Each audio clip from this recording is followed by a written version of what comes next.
আসসালামু আলাইকুম। আপনাদের মাঝে একটা ভিডিও নিয়ে আসলাম, মনোযোগ সহকারে দেখবেন।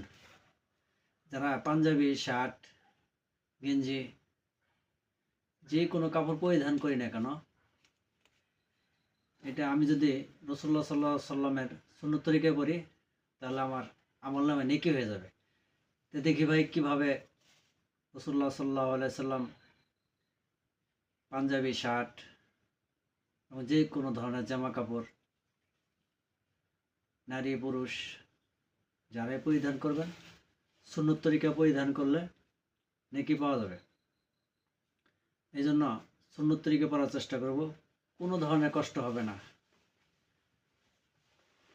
এই দেখেন, আমি প্র্যাকটিক্যালে দেখাইতেছি।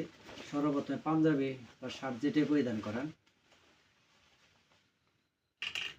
সর্বপ্রথম এই যে ডান হাত ঢুকাবেন। এই যে সর্বপ্রথম এই যে ডান হাতটা বিসমিল্লাহ বলে, সুন্নত তরিকা দোয়া আছে, আপনি না পারলে শুধু বিসমিল্লাহ বলবেন। এই যে শুধু ডান হাত ঢুকাবেন আগে, এই বিসমিল্লাহ বলে ডান হাত আগে ঢুকাবেন। পাঞ্জাবি হোক শার্ট হোক, ডান হাতটা আগে ঢুকাবেন। তারপরে এই যে বাম হাত, তারপর এইভাবে ঢুকানোর পরে বাস, এটা পরিধান হয়ে গেল সুন্নত তরিকায়।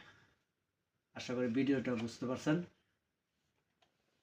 ভিডিওটা যদি ভালো লেগে থাকে অবশ্যই লাইক, শেয়ার, কমেন্ট করবেন আর পেজটাকে ফলো দিবেন। আসসালামু আলাইকুম।